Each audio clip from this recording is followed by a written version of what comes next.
I'll see if the stream is up and running, and welcome all. We'll get started in just a moment as soon as we get our projector up and running.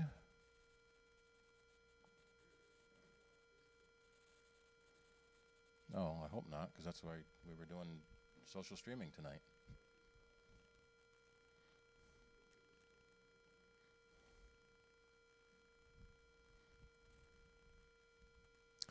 All right, so my video stream health is starting. Come on, stream, you can start.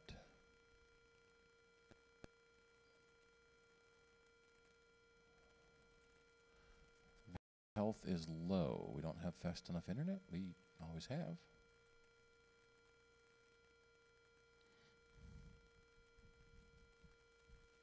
There we go.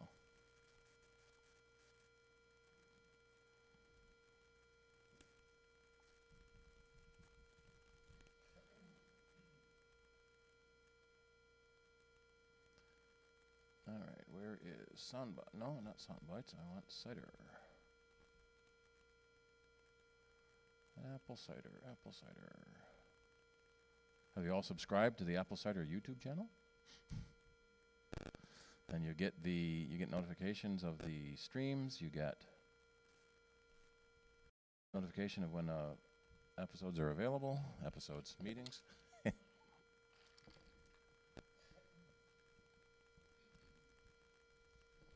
me make sure the audio is working here. Yes.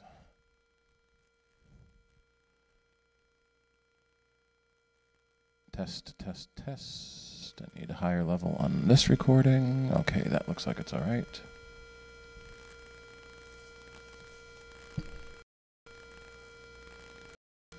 I'm not getting any audio to the stream yet. You are? Okay, I see audio coming through. I wonder if my iPad is muted.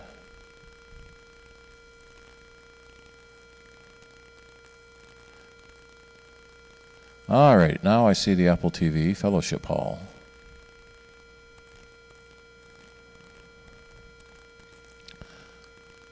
And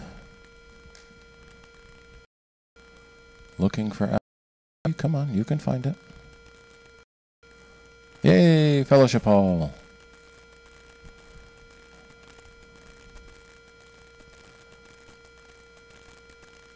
And I want to, let's see, do it this way. All right, are you seeing what's behind me yet?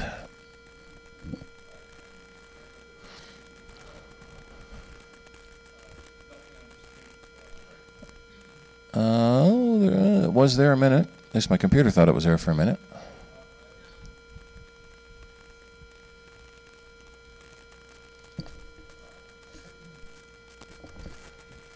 All right, I'm not getting much level to the YouTube stream. Let me raise that up a bit.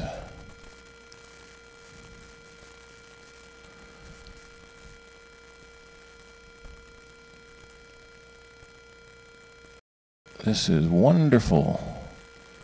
Wonderful radio, yeah, no.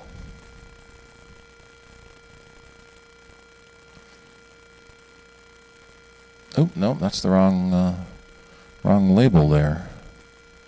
I need to change the date. It isn't the 6th, it's 08. What is today? 9. 08-09. Everyone have a nice 8-8 yesterday? It was a lucky day in Chinese culture. 8's a lucky number. So 8 is very lucky to them.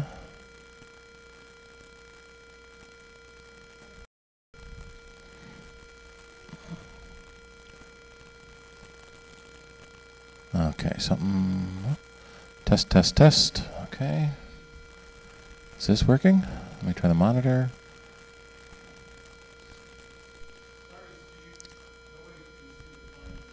Okay.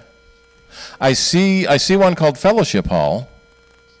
Is that the right one? Okay. All right. So that one down to there, but I can't mirror to this one here. All right. So set up our projector.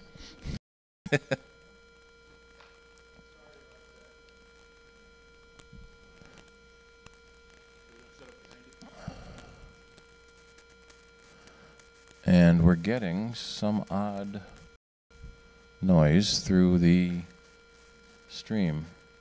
It's a high pitch squeal.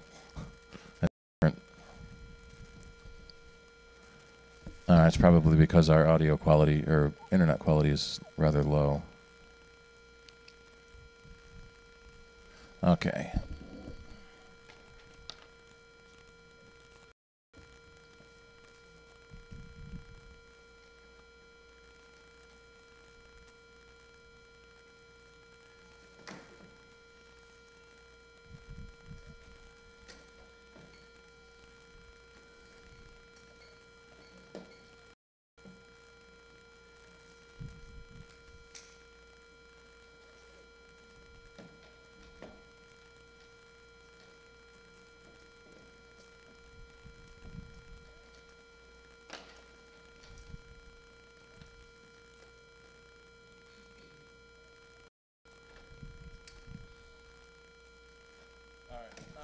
Matthew, where'd you put that extension cord? Now we need it.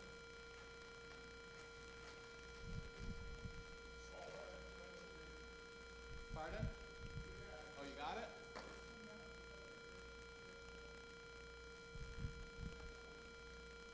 Yeah, I saw Fellowship Hall and thought that was it, so I turned it on. I turned it off. Let's see what the new one starts. What should this room be called? Okay.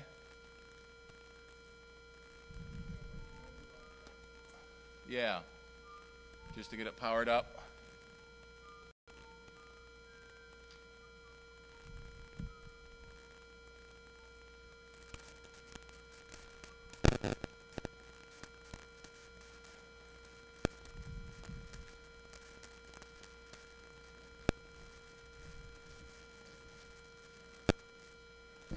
No, don't see it yet. We need from an outlet down there up to the projector here.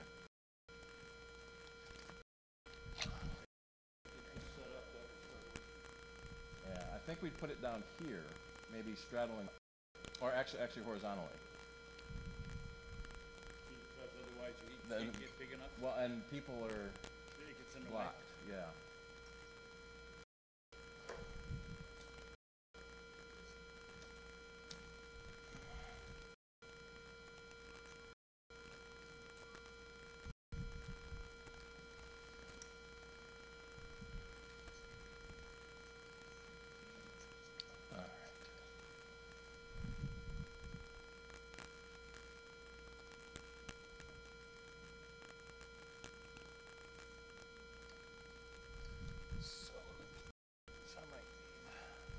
Make sure that outlet works, Matthew. It does.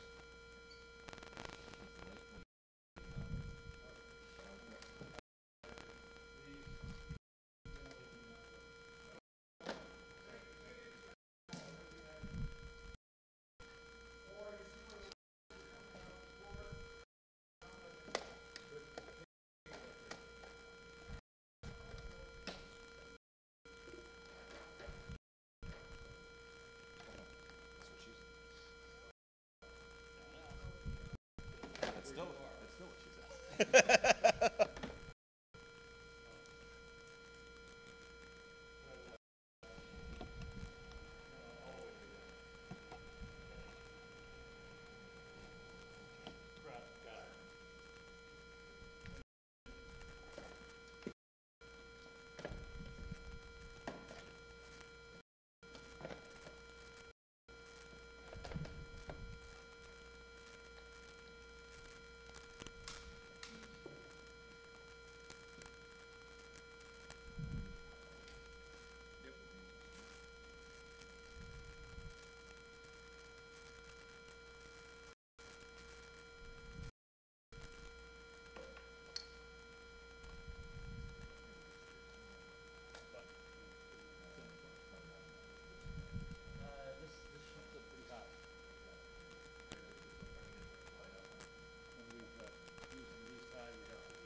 Cut it down.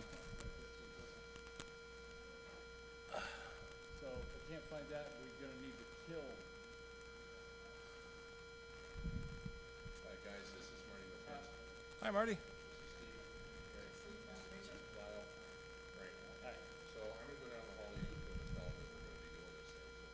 Okay. So, you see anything, Steve? Because you've got. You should be getting a signal. I'm trying to get this to work, so I'm not sure. They got a new projector out there. So I'm not sure which one they hit. But it's Steve. Yeah, I don't see He doesn't see. I don't see the Apple TV at all. Maybe they took it out of here. So what we need now is for this set up. Okay, I can do that. And press it again. Didn't see it. Unless. Is there a hardwired projector jack up here somewhere? Well, if it's in the back up there. Ah, okay, that's all right. They may have taken Apple. Where are you?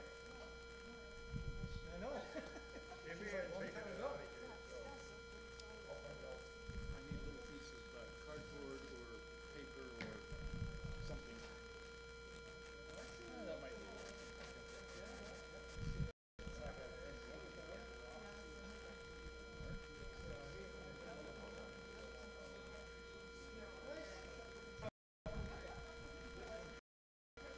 All right, I need it smaller.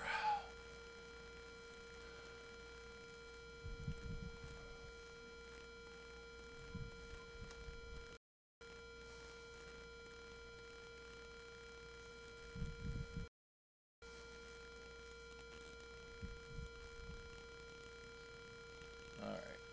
Can we see how well does that be seen? Needs to be bigger, doesn't it?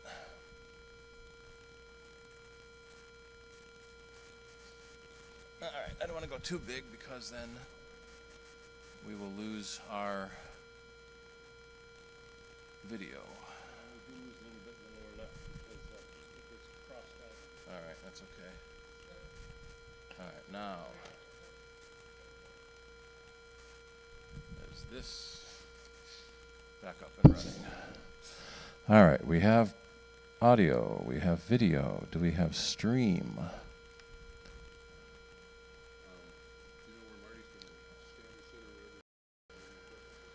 We got a second mic there. We can move that down a little bit and get some of the cables out of the way too. And Charlie can start there too. We'll just swing one around from outside.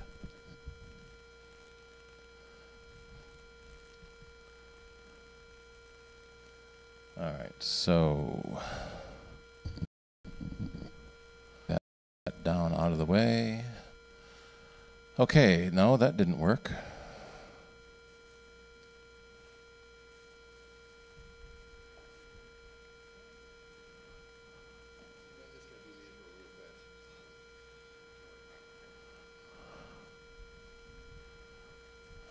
Okay. No. You can't hear me well. I can't hear you. Would you like a microphone? The mic turned on? Is the mic turned on? Is the mic turned on? Oh, the mic is turned on. This is the monthly meeting of Apple CIDER Computer Users Group, Rochester, New York. During the school year, we meet at the Forum Room of East High School. In the off-season now, we are at the Risen Christ Lutheran Church in Fairport, New York. And we are going to have two presentations tonight. After our ice cream social break, Steve is going to do social media streaming. Before that, we are fortunate to have Mr. Martin LaChance here, who of UAV Imaging Services. Sound good? Who uses professional strength drones to do photography commercially for people trying to keep track of things like vineyards and stuff like that. Is that it? There is the agricultural aspect of it. Yeah. And I'm not going to spend any more time here. I'm going to let him get started because sunset's around 8:30. We're burning daylight. And he's going to speak for a bit, and then we'll go out to the parking lot, and he's going to fly, right? Absolutely. Thank you. So let's see, you got my website up. Love them or hate them, they're not going to go away. So it's a matter of finding a compromise that we can all live with. you know, as you know, there's privacy issues, these things flying in my backyard, over my pool, with my nieces hanging out by the pool, and who's flying these. So there's a lot of issues that still need to be resolved, but with that the airspace is federally controlled. It's not local and state. So those that, you know, the local and states that think they're going to be able to have a say in terms of airspace are eventually going to be shot down by the feds, saying airspace has to be federal, has to be uniform across the country. This came about a long time ago when the airlines started to fly. You know, it used to be where the land you owned up to the heavens and all the way down below for mineral rights. But that made it too difficult for aircrafts to navigate, have to worry about whose airspace they're going to be flying over. So at that point, the government decided it's going to be federal and federal only. Now, the states and local government are trying to seize some control by saying, okay, surface-wise, we have control over the surface. So you can't land or take off at whatever areas they want to say. The parks is a good example. Local parks, state parks. But there's a lot of good that's going to come from this technology. We just need to think of them as another method of a flying sensor. I guess I won't have to talk as loud if I use a microphone? Yep. Oh, okay. I'm sorry. Oh, you're. Oh, really? The whole planet. No. Maybe you can go down. And that, yeah, you can raise the other thing up if you need to.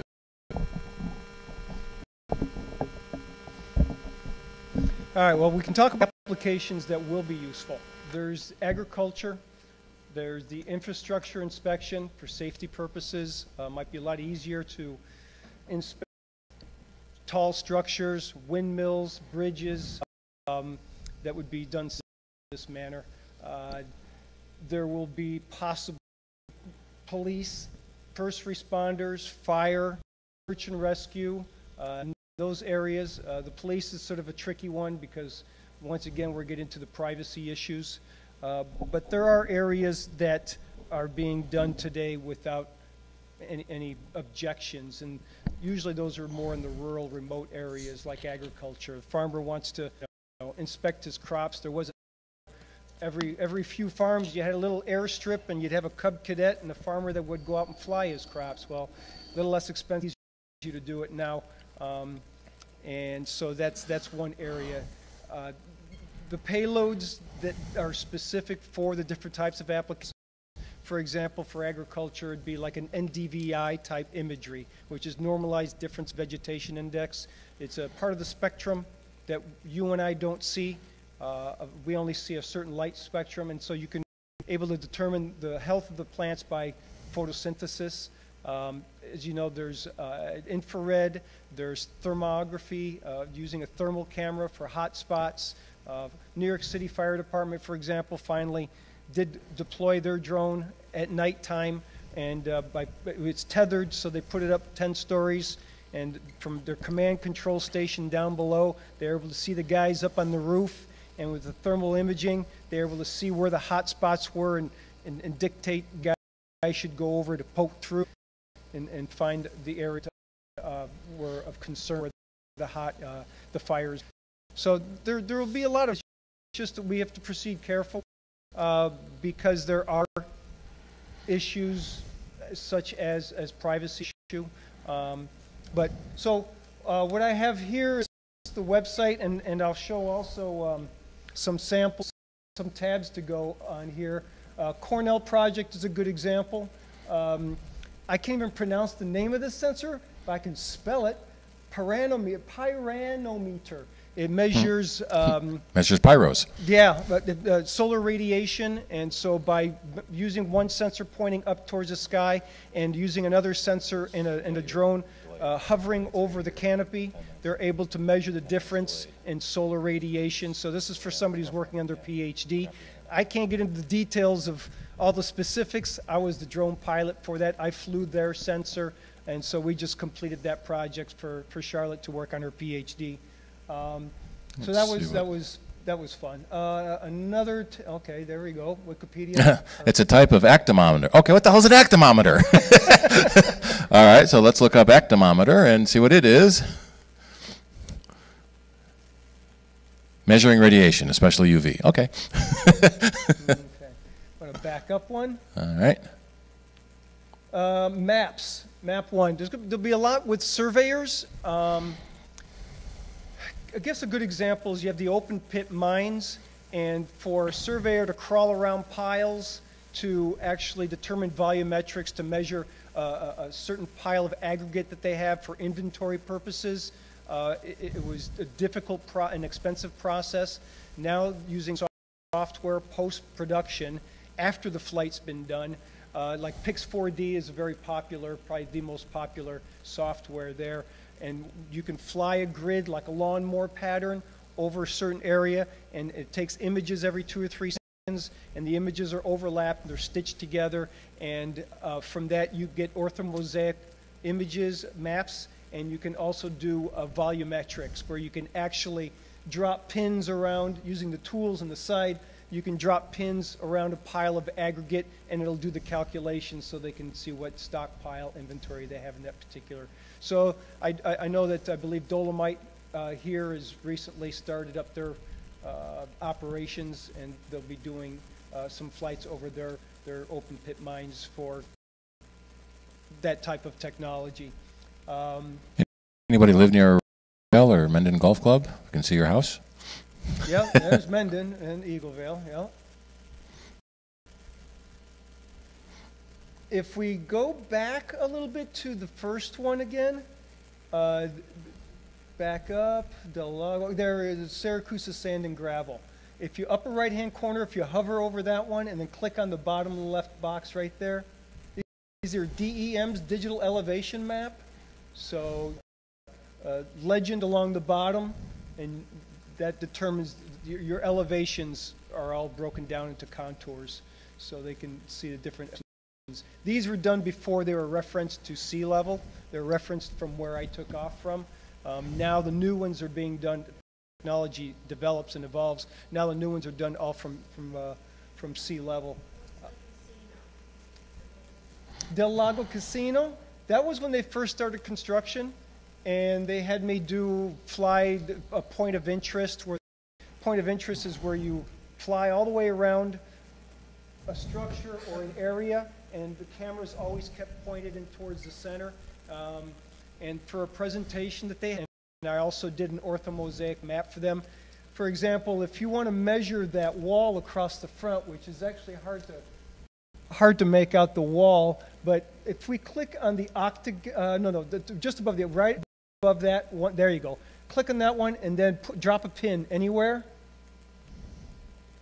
Go ahead and drop a pin and then drag across, and you'll see the measurements accumulating as you drag across. So if they want to measure a wall, or they want to measure an area, cubic area, or you can do a straight distance point to point. I believe Google Earth has that now, or right click on the Google Earth maps and then measure, and then you can drop and it'll give you the distance between the measurements. Now that's done more in terms of miles, whereas here it's down to feet, and as things progress, we're now getting closer more down to inches, and then eventually centimeters, and that's where the surveyors are really interested. But it takes more accurate processing, more accurate hardware to get it down to what they call sub-centimeter level. But it's being done with PPK, RTK. Those are all types of GPSs and post-processing for measurements in the orthomosaic imagery maps. No, LIDAR is a whole new, that's a whole area. There is LIDAR for 3D modeling, and actually if we actually go back now, we can go to a tab that's 3D models.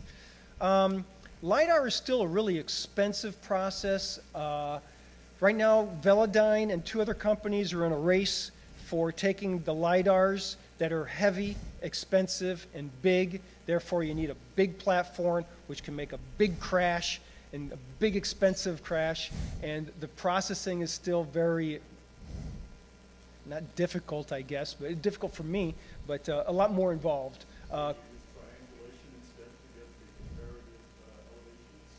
Well, Getting into the technical aspects of how the processing is done would be someone other than me.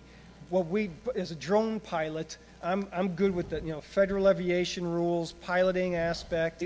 I talk to the pilot for pictometry because they do the same thing. If you talk to their pilots, they're like, I don't know, I just fly the airplane. They got the camera and all the gear and all the guys in the buildings that do all this processing. I could get more into the technical aspect of how it's done. As to actually how it's done software-wise, I could give you a list of files, but beyond that, I'd be only speculating. Some of the files, for example, on my 3D models, is a GeoTIFF, JPEG, DEM TIFF, colorized DEM GeoTIFF, colorized JPEG, KMZ, point cloud, LAS, point cloud, XYZ, RGB, TXT, there's all acronyms outside. The wonderful thing about standards is there's so many of them to choose from. Yes. OBJ files, MLT files, and then textured JPEG files. So those are all the files that are used for processing. If you click on the middle of the image, can you click on the image? There you go. Question? Do you think this technology will ultimately replace conventional surveying? No, because there are some instances where you still need boots on the ground, just like the farmers. Well, if you got a heavy tree canopied area, the LiDAR can actually, especially in the wintertime when the leaves are down, you can actually eliminate the tree. Once again, big on the processing.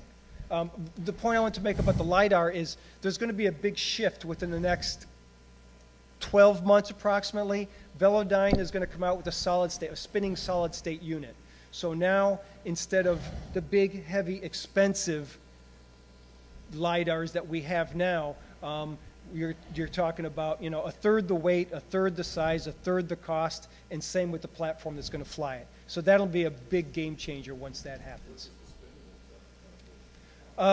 For large areas, sort of, if there's the LiDAR direct point area, but there's also LiDAR like you see Apple vehicles that have been roaming the streets lately. Just see LiDARs, they've got the spinning tin cans on the four corners of their vehicle, measuring all points around it. So if you want to measure more areas than just a single point, then you've got a spinning sensor, a spinning LiDAR. I know RT's working on some of that also. Loading, are we using Google Chrome? No. That'll be a problem. But, yeah, it's not rendering yet. Maybe it will. It's Is still this coming. Firefox? Safari. Safari, okay. Well, maybe. Google, Yeah. So yeah, Google Chrome's the best when it comes to this. It hasn't filled in yet. as the bar is still going. There. Yeah, still not there yet. Then again, this is 237 acres, so that's a 3.7 million face points vertically and 1.9 horizontally. But yeah, it hasn't filled in yet.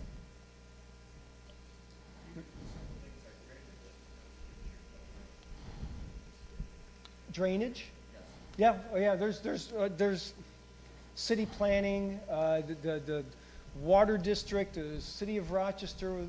There's a lot of industries that are starting to look at this. Some that are using it. A lot of it is in the demo phase, experimental phase. Engineering companies working with companies that do all different types of construction, not just physical buildings, but also infrastructure. Did it render? No, it didn't. Can you open a new tab in Google Chrome? Yeah. And then go to the same, and I'll talk while you're doing that. Yeah, architecture, engineering, site development, the local companies, Pike Construction. They've got a lot of the companies are going to start doing it internally. There's several companies here in Rochester, the bigger ones, that are already dabbling in it. Just a picture. One picture. I'm not going to say names. It probably wouldn't be appropriate for me to, but there are quite a few companies in the Rochester area that are already starting to dabble in. They're getting guys that are getting a remote pilot certificate. They're buying platforms. We call them platforms. Something that There's one of the sensor. There's one of the Apple vans with all the sensors on it. There it is. There's one of them. Yep. And so it's a slow process. So because they have to guarantee their deliverables to their clientele. Their customers, we're all asking the same question. Okay, these are the deliverables. How accurate are they? You know, in the past, with boots on the ground, you've been able to guarantee your deliverables accuracy, but now with this new hardware and new software, how accurate is it without actually double checking, having people go out and say, okay, you did it one way, send the boots on the ground and do it again and compare the two. So there'll be a period of learning curve as to seeing how accurate it is. It is getting better.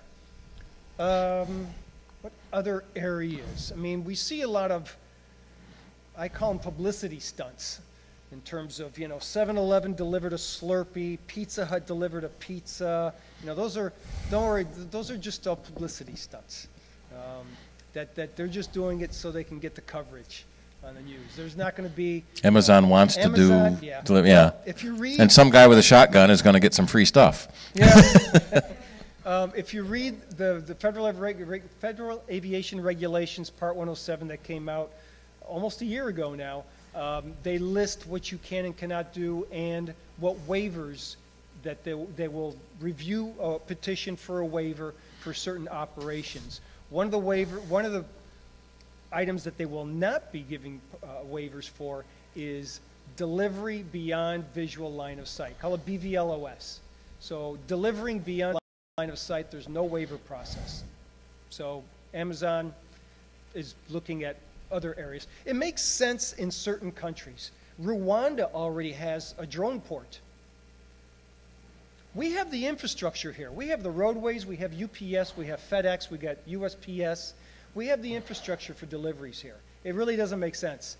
But in areas where there are remote villages and it's, you know, a 3-day donkey ride to go from one village to the next, and you need quick medicines, blood samples, HIV medications, there it makes sense. You know, in the areas that are remote, an island, you know, where the infrastructure doesn't exist. That's where it'll take off. Well, no pun intended, but that's where it'll go. There's already a couple of companies that are doing it. I think I'm underneath the map. Well, it depends on the platform. Your quadcopters, you know, your little helicopters with the 4 rotor blades, you got 15, 20, 25 minutes, depending as to how much battery life you want when you come back, and you want to have some battery life because the chemistry and the technology, the batteries, you don't want to run them down less than 20%, but all that in keeping in mind, how far are you going in 15, 20 minutes? Now, a fixed wing with only one motor and using a wing as a lift, you know, an hour and a half. So at 30, 40 miles an hour, you can go further. But then again, you're talking about what the FAA does not allow.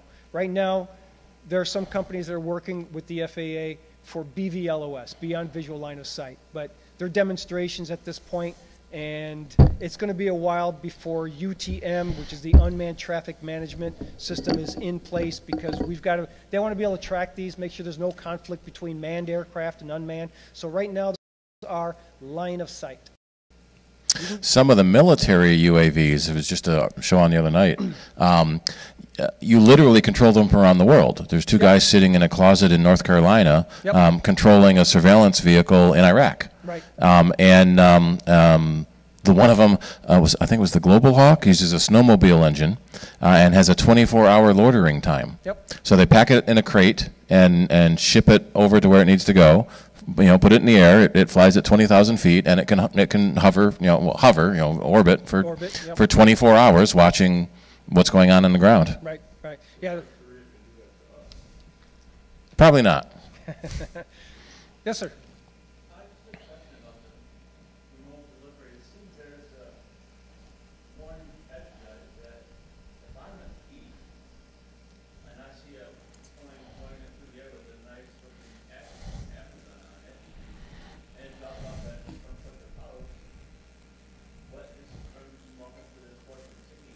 There's a lot of obstacles. That's only one. How about the fact that our UPS guy, we like him to put it in our vestibule between the front entrance door, you know, between the two doors, You know, how is the, well, you can drop it off on the front lawn, plus these things, the technology isn't there yet to avoid wires. Yeah, you've got wires that, you know, obstacle avoidance is great under ideal conditions, but when it comes to, you know, branches this big with no leaves on them or telephone wires, they don't see them. So there's a lot of hurdles still. And we've already seen security camera footage of someone following the UBS guy down the street, stealing every box. And so a product like the Ring doorbell or other video doorbell, you can see who's at the door, even if you're not home. With electronic doors, you know, you can unlock the door, let the guy put the package inside, you know, the vestibule, you know, keep the inner door locked, and then when he leaves, you lock the outer door again. Yeah. And so we're seeing more and more cases where having, you know, video surveillance of any, there have been several cities where the police have put video doorbells in every 5 or 10 houses, and the crime rate in that neighborhood drops significantly because the police, the bad guys just go to the next house that doesn't have. In fact, what I read once, the #1 selling home alarm system is a plaque from Radio Shack. Is how long ago it was. It's called Realistic Alarm System. Oh yeah. So you just stick a sign in your front lawn saying you have an alarm. You don't even have to have the alarm. Just the sign. The burglar goes to the next house that doesn't have the sign. Right. Or they just knock on the door, and if nobody answers, then they go in. Right. Something like the Ring doorbell. Yeah. Someone knocks on. Even before they knock, you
is this not showing up?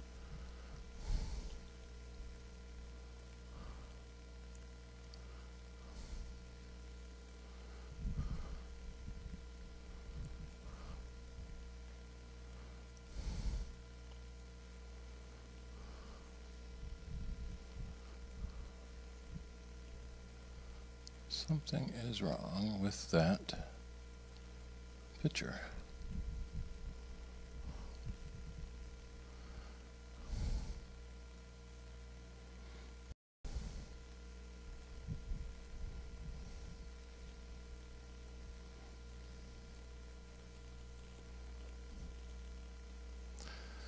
Trying to get this camera set up so I can show the live stream.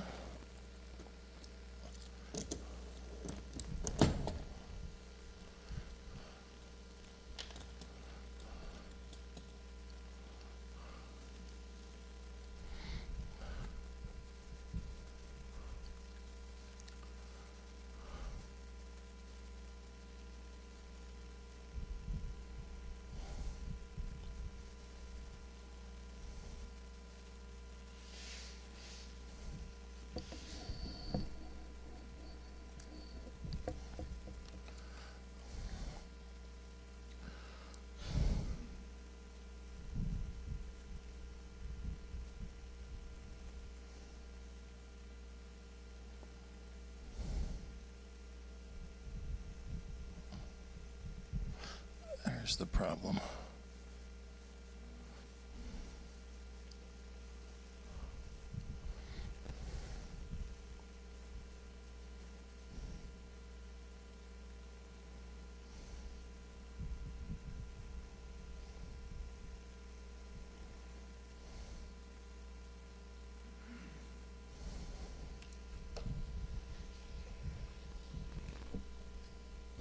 No, I lost the camera. Where'd my...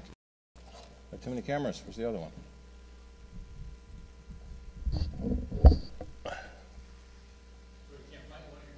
Yeah.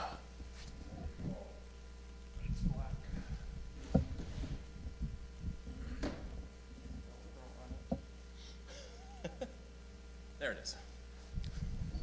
The Velcro side was up. I couldn't see it.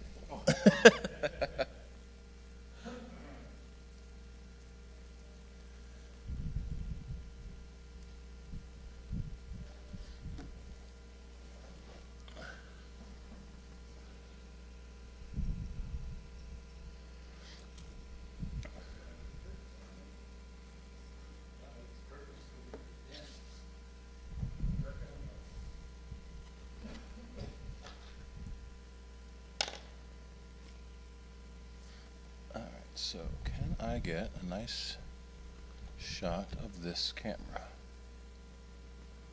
Yeah.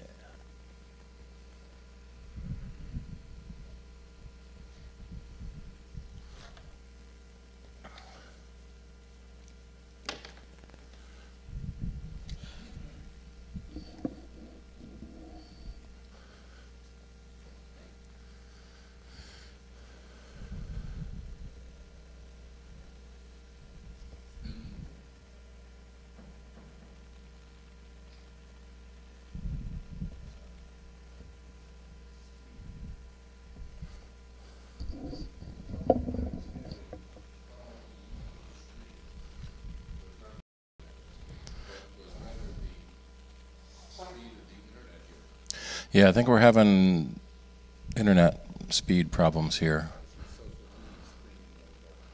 Well, we'll see.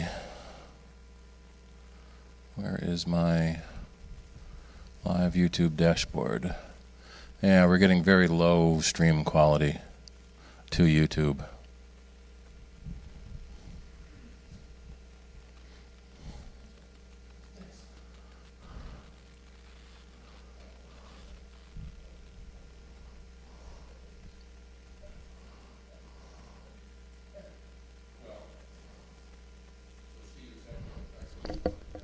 A little bit, but it'll be okay.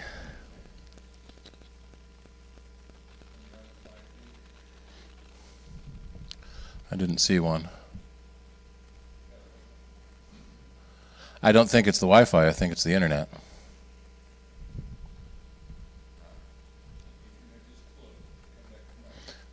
full.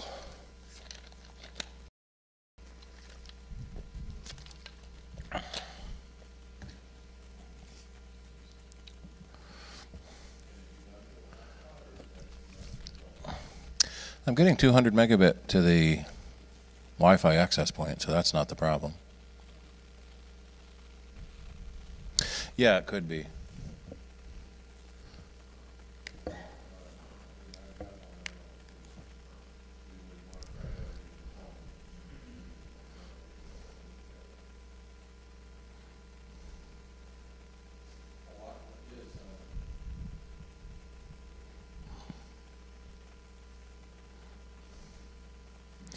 All right, how do I find the live stream I just created a few minutes ago?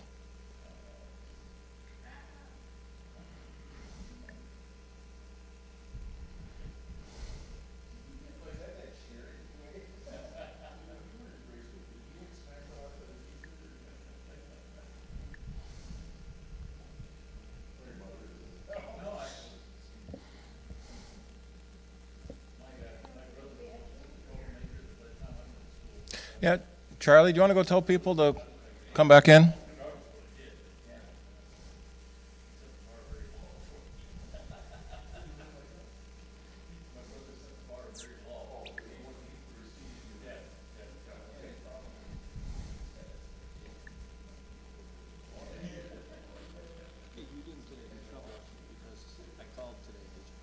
No. She told me you did.